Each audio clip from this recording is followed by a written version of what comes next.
룻기 전체는 그리스도 예수 안에서 하나님이 우리에게 주시는 회복과 새로운 비전으로 가득합니다. 그 회복과 비전이 우리가 생각하고 상상하는 것 이상으로 숨겨져 있어서 우리는 이 비밀과 보물들을 그리스도 예수 안에서 발견할 수 있습니다. 룻기 매장은 주 예수 그리스도 안에서 영원한 생명을 주신 주님의 은혜 아래 우리가 체험하는 그분의 풍성이지요. 룻기 1장에는 비참한 인생을 회복하시는 그리스도 예수의 여러 가지 방법이 나옵니다.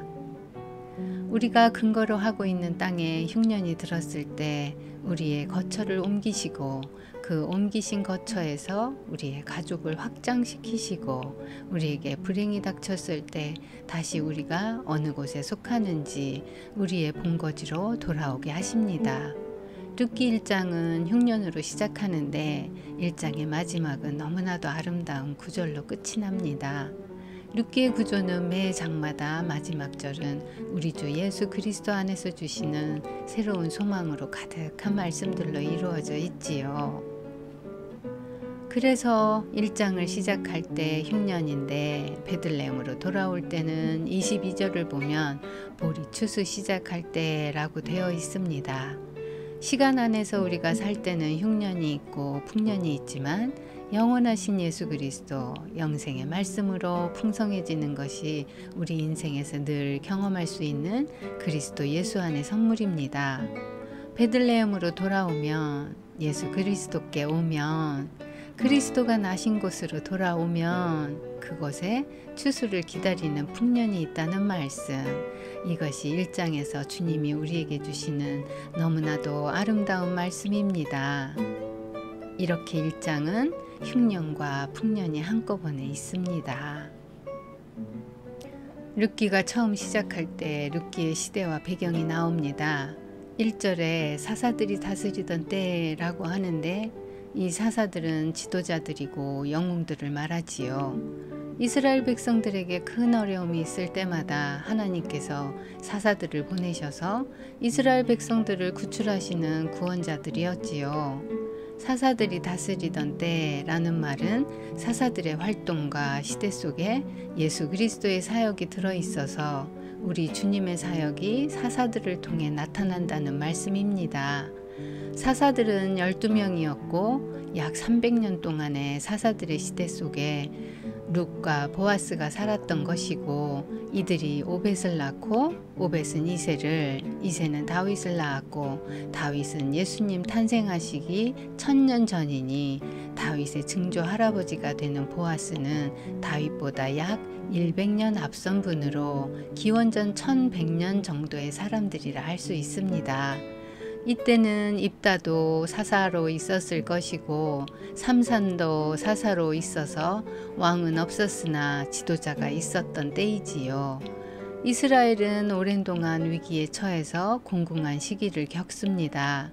그때 우리 주님께서는 사사들을 보내셔서 백성들을 구출하셨고 이 일들은 지속적으로 계속되었다는 것이고 사사들은 12번이 나왔다는 것은 12번이나 국가적 위기를 겪었다는 말이기도 합니다. 우리나라가 겪었던 변란 같은 위기가 이스라엘에서는 늘 있었다는 말이지요. 다시 말하면 외적으로 큰 혼란의 시기에 베들레헴에 살았다는 것이고 설상가상 흉년이 들어서 생활 자체도 정말 궁핍했다는 것입니다. 여기에 한 가문이 나옵니다. 엘리멜렉과 나오미의 가문이고 이들은 이방 모압 여인 룻의 시아버지와 시어머니가 되지요. 흉년의 때 이 가문은 경제적인 궁핍만 있는 것이 아니라 엘리멜렉과 그 아들 말론과 기럧까지 죽게 됩니다. 다시 말해서 개인이 겪을 수 있는 극단적인 불행까지 있는 것이지요. 국가적으로는 변란이요. 그 환란 때문에 보내진 사사들이 다스리던 불안정한 때 베들레헴에 흉년이 들었다는 말은 얼마나 비극적인 이야기인지 모릅니다. 베들레헴이란 이름 자체가 떡의 집으로 이스라엘의 지명이라는 것은 그 이름이 나타내는 의미가 있어서 하나님 안에서의 소망이 있고 그것이 실제로 표현되는 곳을 말합니다. 베들레헴은 풍성한 떡이 사람들에게 나누어지는 곳이고 또 좋은 추수를 할 수 있는 지역이기 때문에 베들레헴이라 이름을 얻은 것입니다. 그것을 소망하고 그 소망을 실제로 경험하는 곳이어야 하지요. 사실 이스라엘 다른 곳에 풍년이 들기도 하지만 베들레헴의 풍년은 너무나 당연한 것인데 다른 곳이 아닌 베들레헴의 흉년이 들었다는 것은 그야말로 비극이 아닐 수 없습니다. 그리고 1장에는 반대가 많습니다. 베들레헴은 떡이 풍성한 곳이어야 하는데 흉년이어서 떡이 없고 나옴이라는 여인은 그 이름의 뜻이 기쁨인데 그녀의 인생은 기쁨이 아니네요. 남편이 죽고 아들도 죽고 베들레헴으로 돌아온 그녀에게 사람들은 이가 나오미가 아니냐라고 합니다. 이 말은 행복하고 기쁜 인생을 살기를 소망했던 여인이 아니냐 하는 것인데 나오미는 자신을 나오미라 하지 말고 마라라 부르라고 합니다. 마라, 쓰다는 뜻입니다. 내 인생은 쓰다 라는 말입니다. 나오미는 지금 기쁨이 아니라 인생이 쓰다 라고 말하고 있는 것이지요. 그리고 나오미의 남편이자 룻의 시아버지 엘리멜렉은 그의 이름이 엘리가 하나님이라는 뜻이고 멜렉이 왕이라는 뜻이니 하나님이 왕이시다 라는 이름입니다. 하나님이 왕이시다 라고 말할 때에는 단순히 우주 만물을 만드시고 관장하신다는 뜻만이 아닙니다. 우리 믿는 사람에게 하나님이 왕이시다는 것은 굉장히 세세한 의미를 갖지요. 하나님께서 우리의 삶을 세밀하게 통치하시고 주관하시며 시마다 때마다 우리의 삶에 주님이 두신 환경 속에서 우리를 보살피시는 것을 그분이 왕됨이라고 부르는 것입니다. 그런데 엘리멜렉은 그의 이름과 달리 하나님의 왕되심과 보살피심에서 살았던 인생이 아닌 것 같습니다. 믿음의 사람이기는 하였으나 베들레헴의 흉년이 들자 이방 모압 땅으로 간 것으로 보아 그가 강인한 믿음의 사람은 아니었다는 것을 알 수 있어요. 그렇지만 우리가 그것을 비난할 수는 없지요. 너무나도 절박하고 열악한 환경에 떨어지게 되면 모압 아니라 그 어디라도 먹을 것을 찾기 위해 가지 않겠습니까?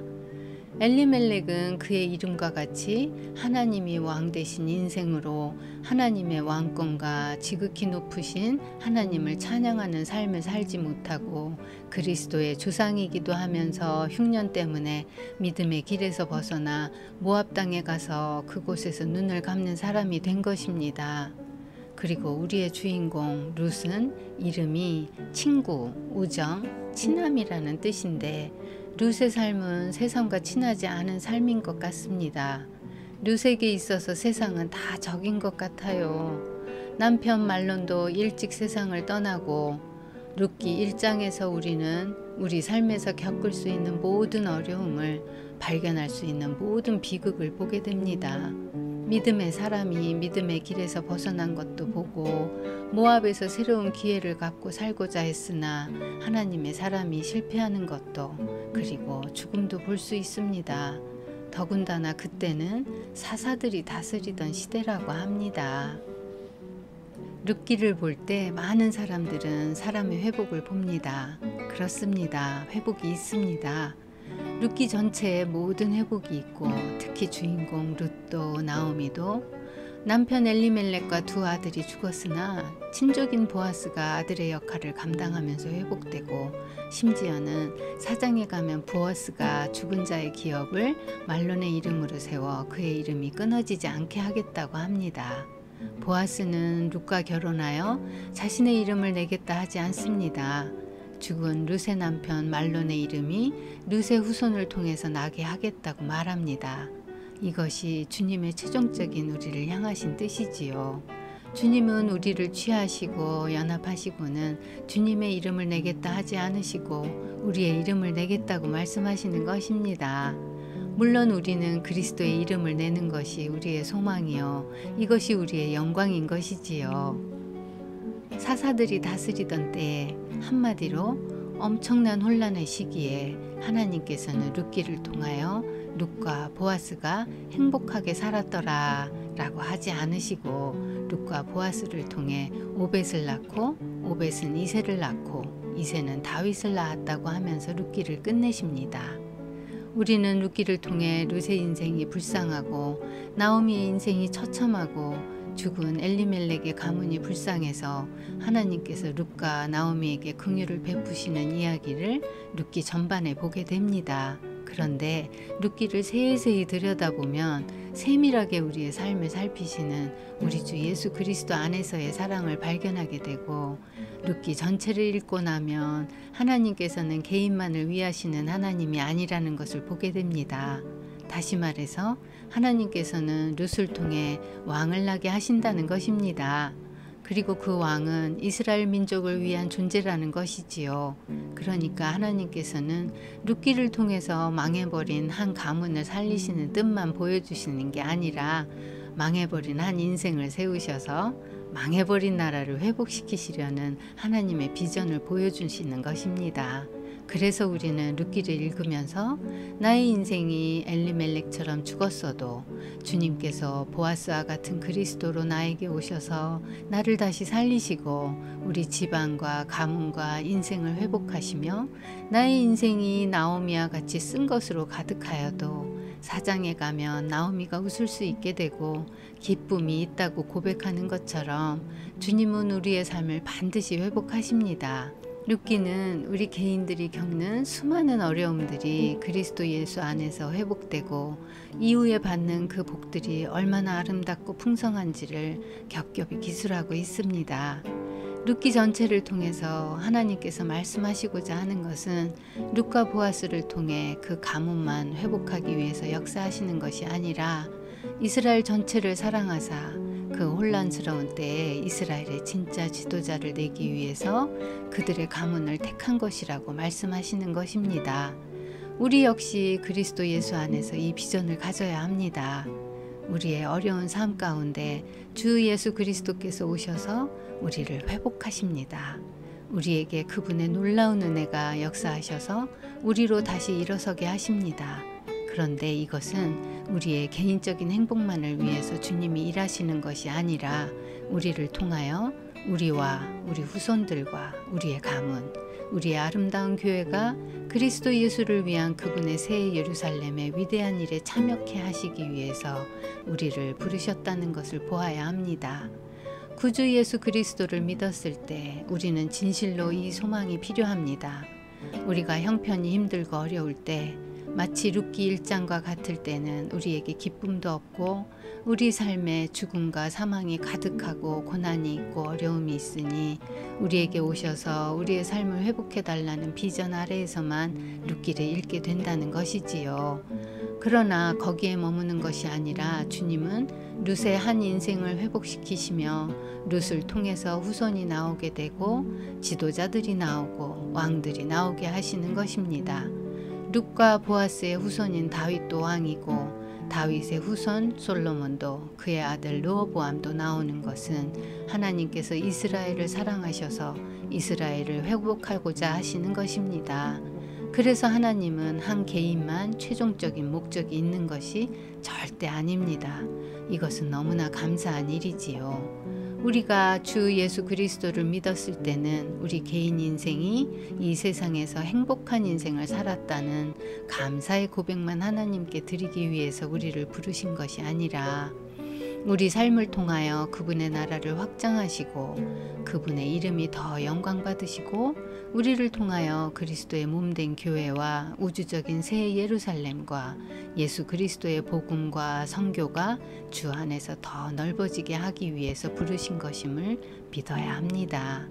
그래서 룻기는 개인의 이야기이면서 전체의 이야기입니다. 사사들이 다스리던 때라는 말 속에는 엄청난 혼란이 내포되어 있는 것이고 더구나 이 사사들은 왕이면서 부족함이 많습니다. 왕의 역할은 하면서도 또 진짜 왕은 아니지요. 말 그대로 왕의 역할만 할 뿐입니다. 왕으로 임명받은 적도 없고 하나님께서 왕이라 칭하신 적도 없으니 아직 권위도 부족합니다. 그렇지만 이 12명의 사사들의 모습 속에서 우리는 예수 그리스도의 모습을 발견할 수 있습니다. 그래서 우리는 사사들이 다스리던 때라는 그 말씀에서 우리가 신앙생활을 할 때 그리스도 예수를 사사로 만나게 됩니다. 사사들은 판단자를 말하는 것으로 우리 삶에 위기가 오고 어려움이 오면 주님께서 우리의 사사가 되셔서 구출해 주시는 것을 말합니다. 그런데 사사들이 다스리던 시대, 곧 사사기에서 성경이 끝나는 것이 아니고 룻기를 주시면서 하나님께서 우리에게 주신 비전은 그리스도 예수를 새로운 왕으로 만날 뿐 아니라 참 신랑 되신 예수 그리스도를 만나라는 메시지가 있다는 것을 누려야 합니다. 그분은 룻기를 통해 우리에게 다가오시고 우리에게 능력자 되시며 우리를 사랑하시고 우리와 함께 먹고 마시고 눕고 우리를 통해 그분의 위대한 후손을 보시는 분으로 계시되고 있기 때문입니다. 이 사사들 속에서 역사하시는 주님은 위기와 환난 가운데 처해 있는 이스라엘 백성에게 룻기라는 이야기 속에 룻이라는 위대한 믿음의 사람을 세우시고 자, 우리 모두 룻으로 시작하자 라고 말씀하십니다. 그런데 룻은 룻 개인의 인생이 아니라는 것입니다. 진실로 우리는 이 비전을 가져야 합니다. 우리 자신을 보면 연약하지만 우리 자신과 우리 외의 후손들을 통해서 역사하실 하나님의 일에 대한 비전을 가져야 하는 것이지요.